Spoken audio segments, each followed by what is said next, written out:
So hello, everyone. My name is Sophia Bielsky. This is a self-advocacy and active bystander training. Before I begin, I would like to start with a moment of silence to honor those who have lost their lives in Minneapolis and Chicago this past week, as well as honoring all of those lives that have been lost due to police violence. While today our focus is on self-advocacy and how to be active bystanders in our community, I recognize that racism, especially systemic and structural, continues to persist and has taken the innocent lives of Black community members. Please join me in a moment of silence for Dante Wright, Adam Toledo, George Floyd, Breonna Taylor, Ahmaud Arbery, Tony McDade, Trayvon Martin, Freddie Gray, and many others. Sending big love to all of our friends in the Twin Cities. And thank you, everyone. Our mission today is to reflect on LGBTQ+ harassment. We will learn how to safely intervene to stop harassment online and in person. We will learn about self-advocacy and why that is an important skill to be an effective active bystander. And we'll also practice the 5 Ds of bystander intervention. All right, so we're gonna start our time here with a poll. So if everyone can just drop their answers in the chat box. What percentage of people say it improves the situation when someone intervenes to stop harassment? The options are 15%, 79%, 45%, and 62%. I'll give everyone a minute or so to answer.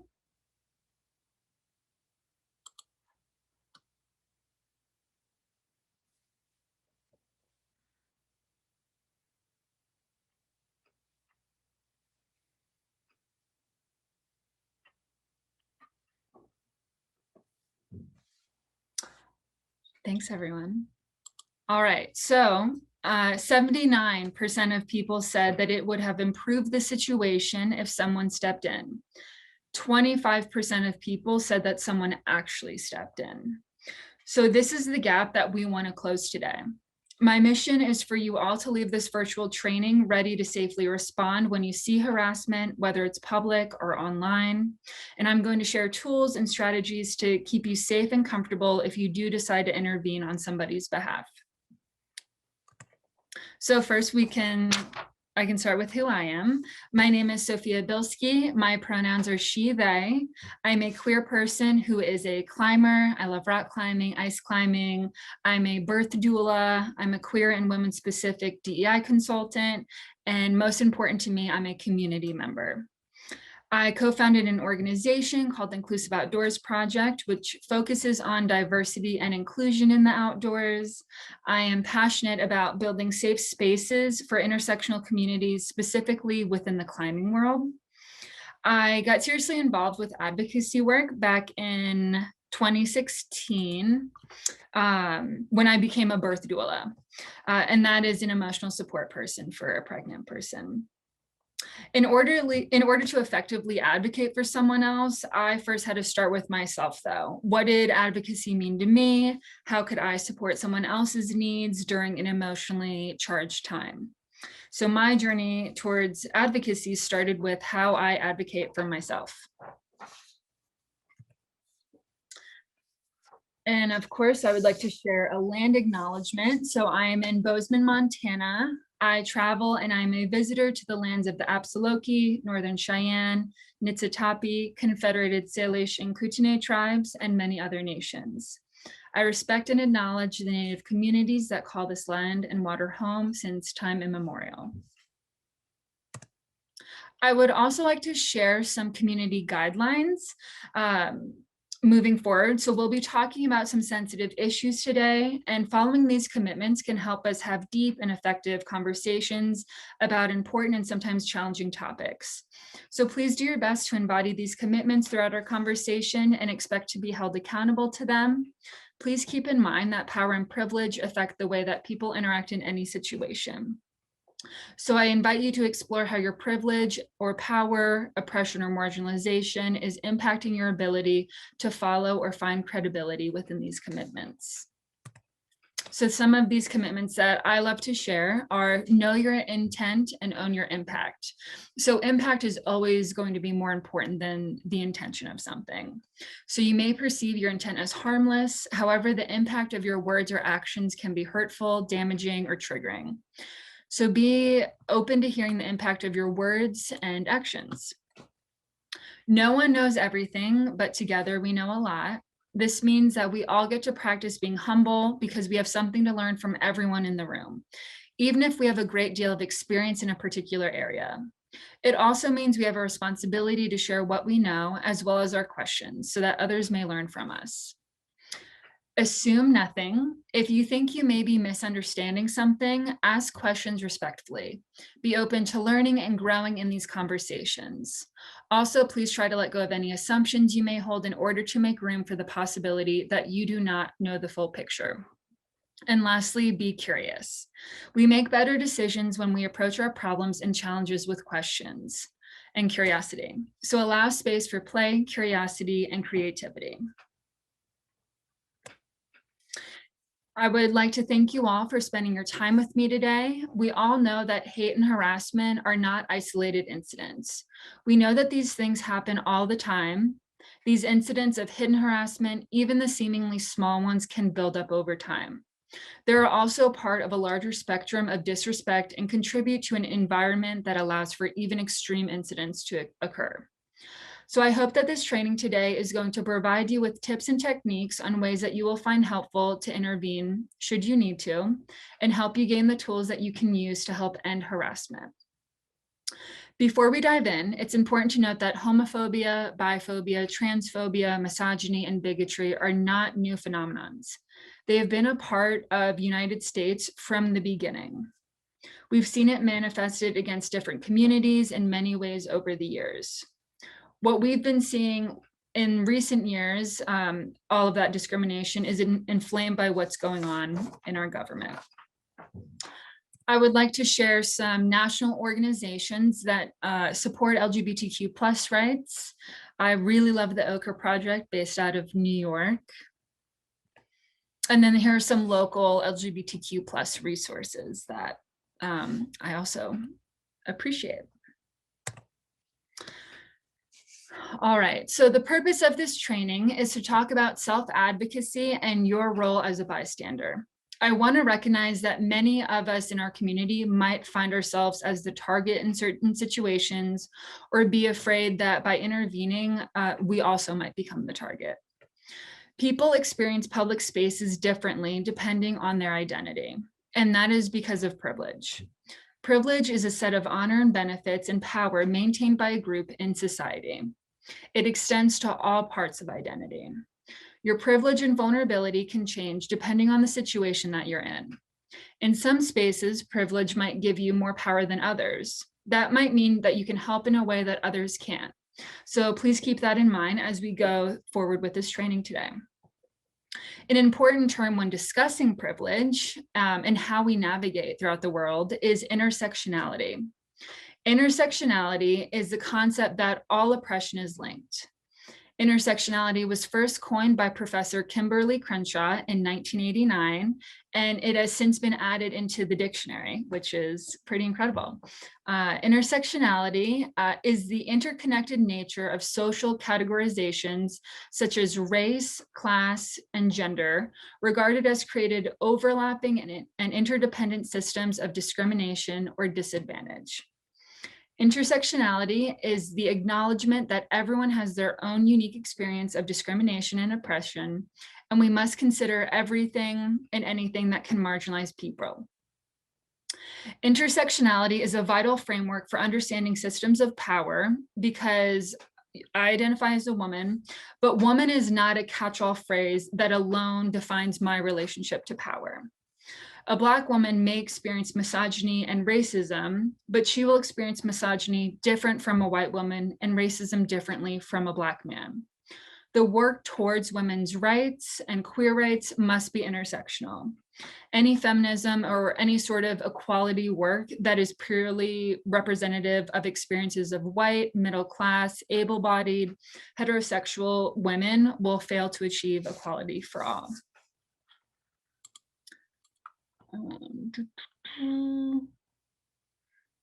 Oh, thank you, Jody. I appreciate it.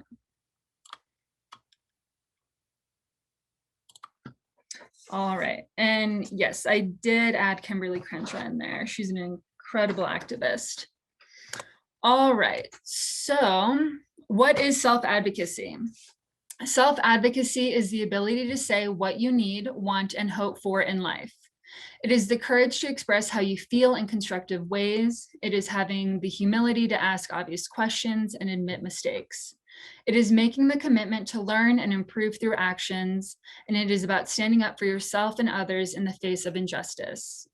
Self-advocacy is a skill that will open the door to transformational conversations, build confidence, and enable career opportunities. There's a quote from the mobility resource that I love, and it says, self-advocacy involves being able to identify an issue or need, articulating desired action steps, listening to alternative suggestions or outright refusal, and standing firm to ensure an end result. Conversely, advocating is not about being bossy, nor is it about being apologetic. However, it is about building up a self-confidence to realize that being self-directing is in fact empowering. And whether done independently or with assistance from those trusted agents, such as family, friends, or caregivers that you have in your network, it all comes down to your choices and your desired outcomes. So why is self-advocacy important? It is important to learn self-advocacy skills because it helps you decide what you want and what is possible for you to expect. Self-advocacy helps to empower you, to speak up for yourself, and to make decisions about your life. There was this quote that I read about self-advocacy, and it equates us to being a bus driver in life. So you drive your bus and you can have as many passengers as you want. You can ask for a particular passenger to come on board, and you have the right to ask passengers to leave. You can ask passengers questions along the way, and you can decide when to step on the brake or when to accelerate and what direction to steer. You can park the bus at any time for as long as you want, so you can figure out where to go next. You are capable, worthy, and responsible for driving your bus, and you can take as much time as you need along the route. You may want someone to help you navigate your way. Sometimes it seems like your road is leading nowhere, but that happens often in life. And if you want, you can choose to turn around, go back to where you started, and try a new direction. Whatever road you choose, whatever circumstances you find yourself in, and whatever challenges you face, the first objective needs to be to keep yourself safe. Sometimes people react from feelings such as anger and end up getting themselves into a new or difficult situation.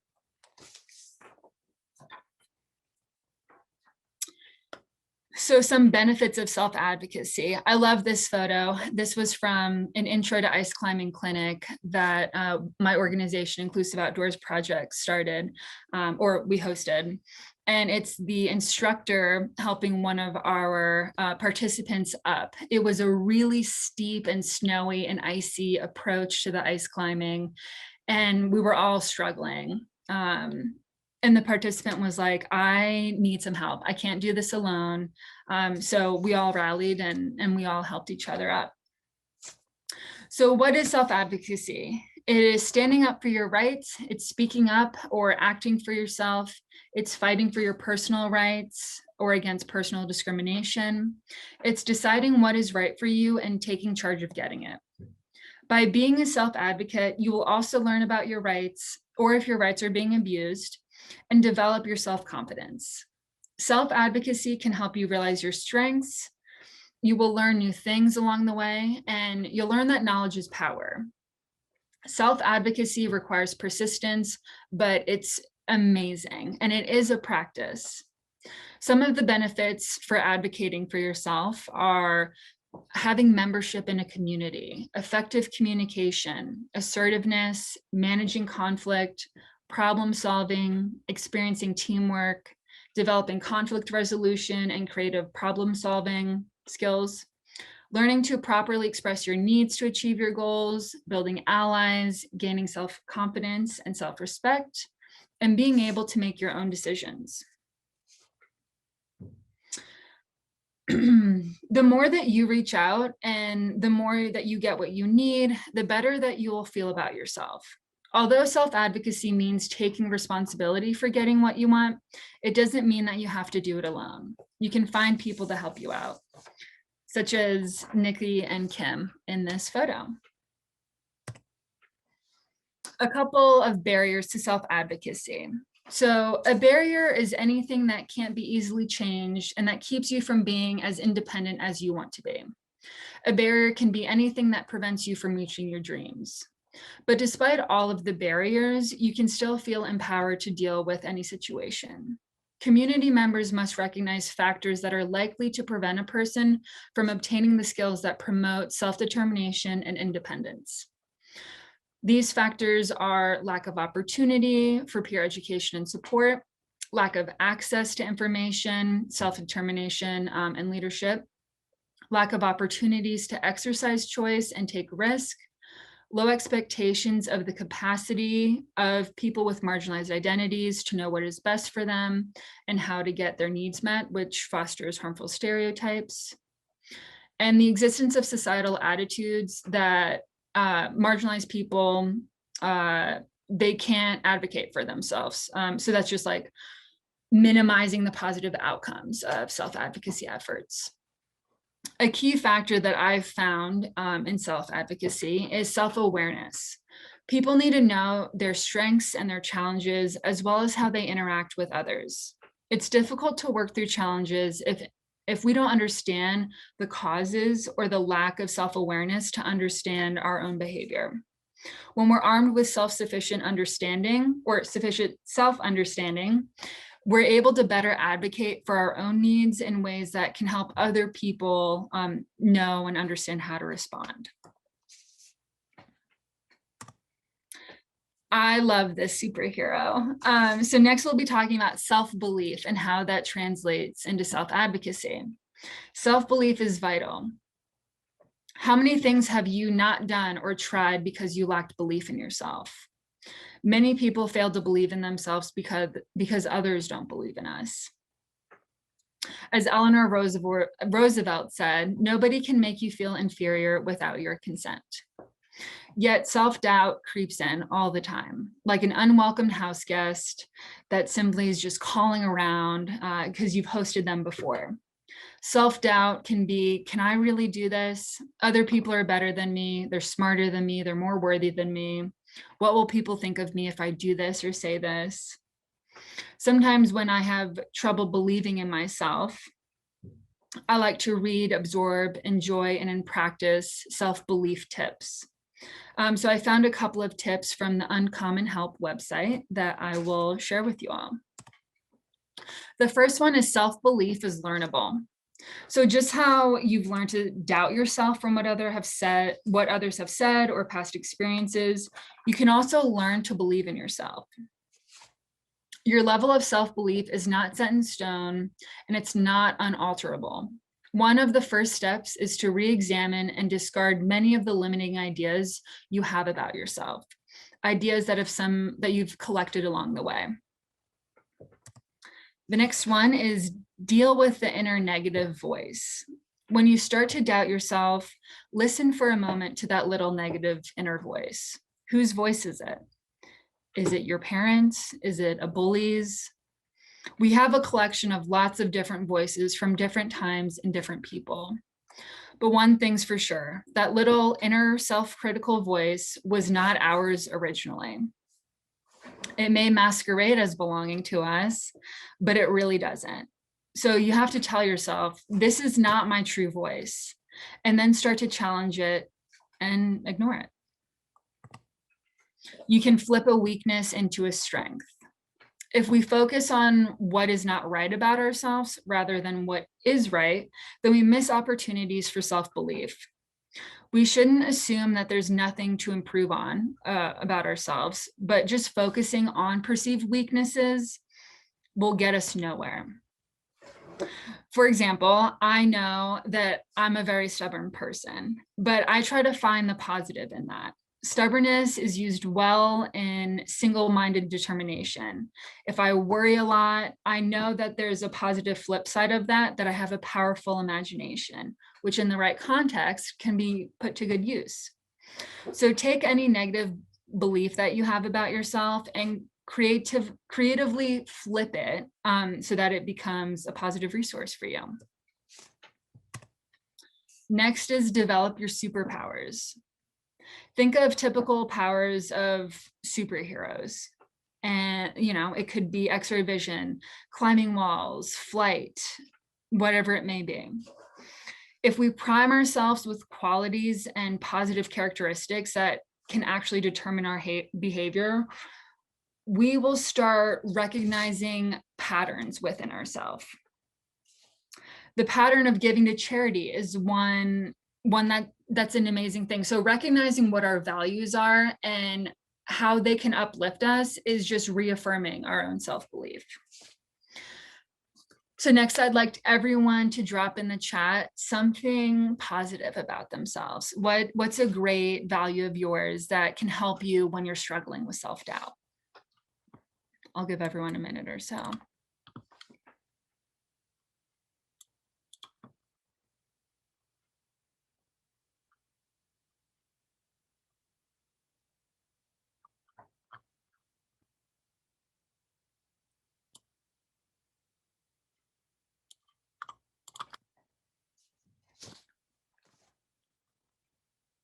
All right. Be your own motivational coach. If you notice doubts rearing their ugly heads, imagine that you are the coach and the anxious part of you is the person you need to talk to. Talk to yourself how you would talk to your best friend, how you talk to your sister or your brother. Think of what you would say to someone you really believe in if they started to doubt themselves. Sit down and say those things to yourself. Do hero training. Think of a world leader, a movie hero, or someone that you admire in your life. Imagine them dealing with the same situation and what would they do? How would they handle this? And keep doing that until you notice a transfer of their sense of qualities into yourself. And lastly, create a powerful vision of yourself. Self-belief comes not just by trying to convince yourself that you can do stuff. True self-belief actually comes from developing the vision that you can relax socially, write that letter, call that coworker, or do whatever it is you need to do. Get in the habit of sitting down, closing your eyes, and watching yourself behaving decisively, calmly, and strongly. This powerful visualization exercise means that you can learn from yourself how to be confident, how to have self-belief, and behave in ways which maximize chances of success.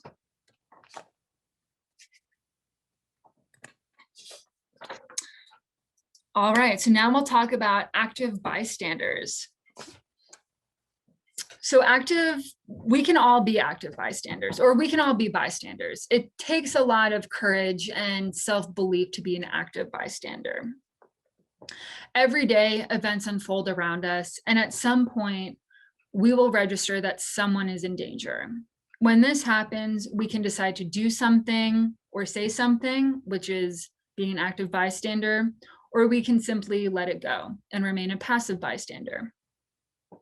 When we intervene, we signal to the perpetrator that their behavior is unacceptable. If such messages are constantly reinforced within our community, we can shift the boundaries of what is considered acceptable, and problem behavior can be stopped. Learning to recognize when someone is in danger and how you can intervene safely is an essential skill. Safely intervening could mean anything from a disapproving look, interrupting or distracting someone, not laughing at a sexist joke, talking to a friend about their behavior in a non-confrontational or a non-violent way, or caring for a friend who's experienced problematic behavior. Other times it means asking friends or staff for help. Everybody is a bystander at some point in their lives. But to be an active bystander is an act of allyship. We can and we must choose in every situation if we're going to show up for what is right. When we're silent or choose inaction, we're simply a bystander.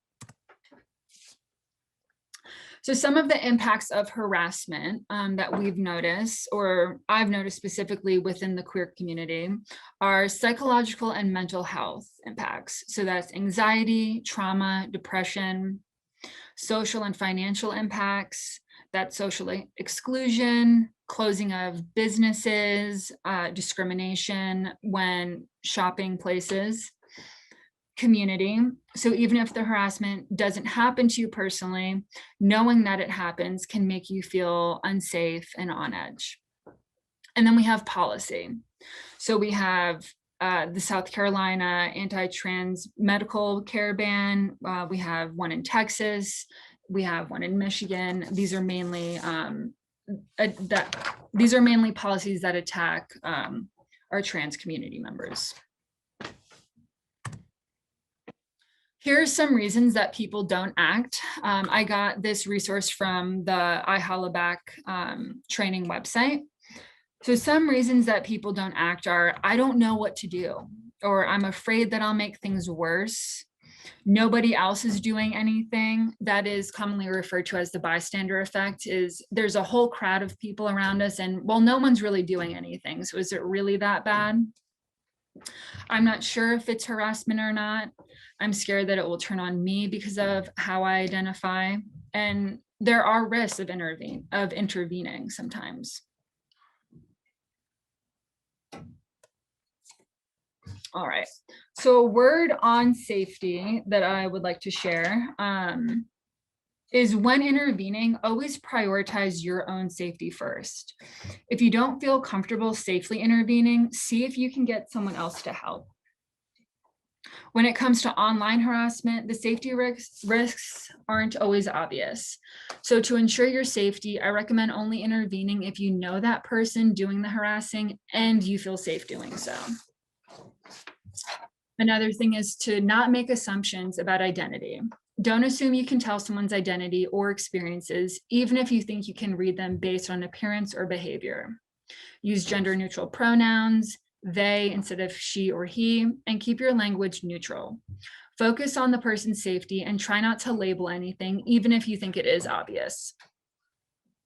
Don't repeat the harasser's language. Their words may be harmful to the person who's been harassed.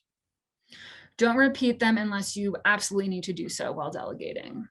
And lastly, no one deserves to be harassed. So don't tell someone who's been harassed what they should have done differently. They need support, not judgment, and nothing justifies harassment.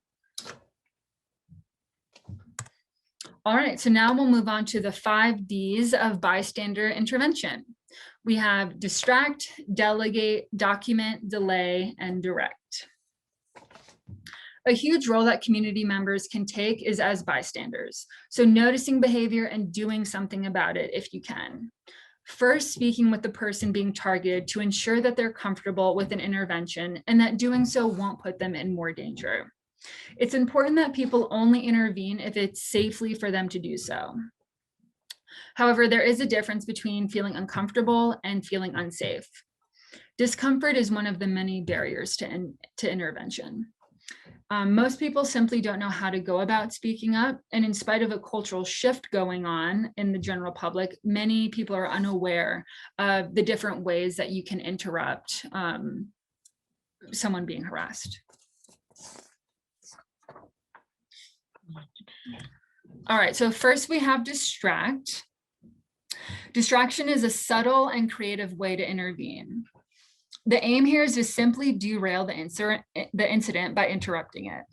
The idea is to ignore the harasser and engage directly with the person who's being targeted. Don't talk about or refer to the harassment. Instead, talk about something completely unrelated. So you can get in the way, you can get in between the harasser and the target. You can pretend to be lost. You can ask for time. Pretend that you know the person who's being harassed, or you can just talk to them about something random and take the attention off of the harasser. Or you could, trip or spill your coffee, something like that. Of course, you want to read the situation and choose the distraction method carefully. The person who's being targeted will likely catch on, and hopefully your act will de-escalate the situation. So I've used this before. If I notice that someone, like say that I am out with friends or something, and I notice that one of my friends is being hit on and this is unwelcomed, I will say that I need to talk to them, or we're leaving, something like that. Even if we're staying, you know.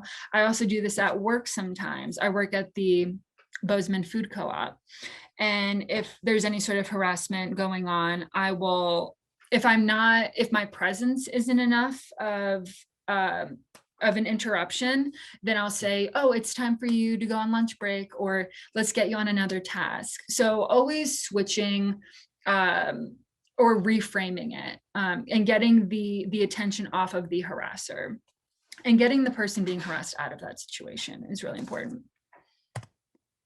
Next, we have delegation. So delegation is when you ask for assistance or for a resource or help from a third party.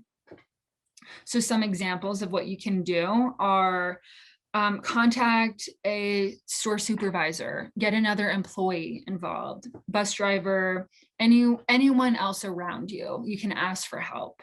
If you're at a school, you can contact a teacher, someone at a front desk, hall monitor, whoever's around, campus security. You can get another friend that's with you on board, asking for time, direction, striking up a conversation. Or you can just speak to someone near you who notices what's happening and might be in a better position to intervene. And then y'all can work together. Next, we have document. It can be really helpful to record an incident as it happens to someone. But there's a couple of things to keep in mind when you're doing that. First, you never want to just share a video of someone being harassed without their consent or their permission. So here are some of the steps when you're going to document something. So first, you want to assess the situation. Is anyone helping the person being harassed? If not, use one of the other ways to interrupt the harassment. If someone's already helping out, assess your own safety. If you were safe, go ahead, start recording. You can always ask the person who's being harassed what they want to do with the recording. Never post it online without their permission. And there's obviously several reasons for that. Next is delay. So even if you can't act in the moment, you can still make a difference for the person who has been harassed by checking in on them after the fact. Many types of harassment happen in passing or very quickly. And in that case, you can wait until the situation's over and speak to the person who is being targeted. Some of the things that you can do when you're using the delay tactic is ask them if they're okay and tell them that you're sorry that that happened to them. Ask them if there's any way that you can support them, offer to accompany them to where they're going next. You can share resources with them. And if you've documented the incident, you can ask them if they want you to send it to them. Next is direct. So you may want to directly respond to harassment by naming what is happening or confronting the person who's doing the harassing. However, this can be a little risky. The harasser may direct their abuse towards you, and it may escalate the situation. So before you decide to respond directly, assess the situation. Are you physically safe? Is the person being harassed physically safe? Is it unlikely that the situation will escalate? Can you tell if the person being harassed wants someone to speak up? If the answer is yes to those, you might want to choose a direct response. You also don't want to take away someone's autonomy. You don't want to take away their agency in this situation. But some of the language you can use in a direct response is, that's inappropriate, that's disrespectful, I don't appreciate that, that's homophobic, that's racist, leave them alone. But the most important thing with a direct approach is to keep it short. So you don't want to engage in dialogue, you don't want to debate or argue, since that's how situations usually escalate. If the harasser responds, you can try your best to assist the person who's being targeted instead of engaging with that harasser. You essentially just want to like cut them off. You know, sometimes law enforcement always might not be the best answer, but I would just assess the situation and use your best judgment with that one. Aftercare. So I think that it's really important to have an aftercare routine, whether you're the one experiencing harassment or you're the one who's witnessed harassment. You want to check in with yourself. How are you feeling? What do you need? Witnessing harassment or being the target of harassment is a really jarring experience sometimes, and it can be traumatizing. So it's important to have like a self-care routine. Check in with yourself, check in with your values, talk to your community members. I usually call my sister or I talk to my therapist about it. They're both really helpful in making me feel seen and heard.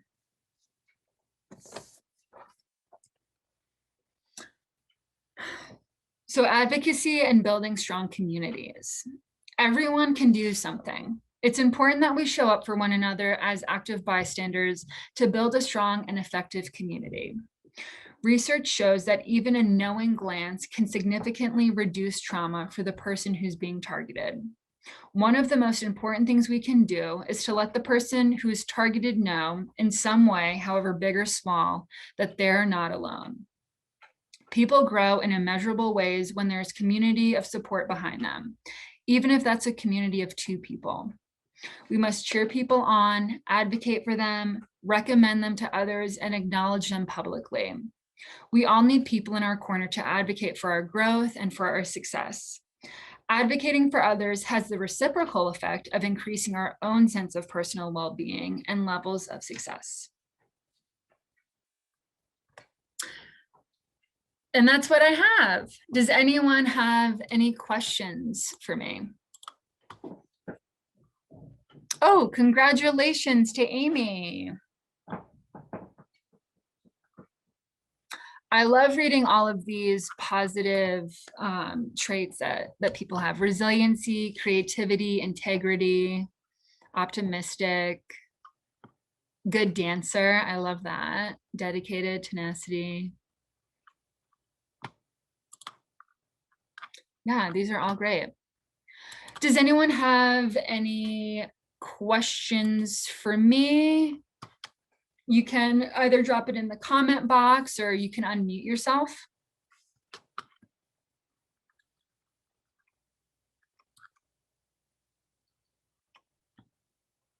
No? All good? All right. Yeah, so I would recommend checking out Kimberly Crenshaw. She's an amazing activist who coined the term intersectionality.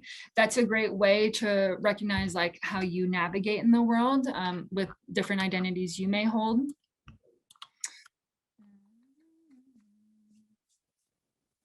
Self-advocacy tools were cool. Where did I find those? Let me look at my notes.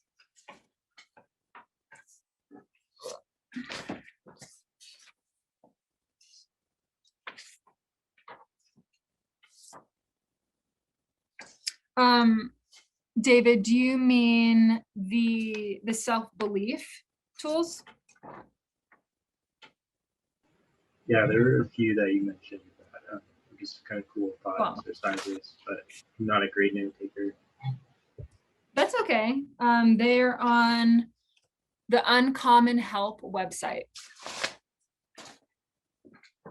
Thanks. You're welcome. Thank you everyone for joining me today. I appreciate you spending your time with me.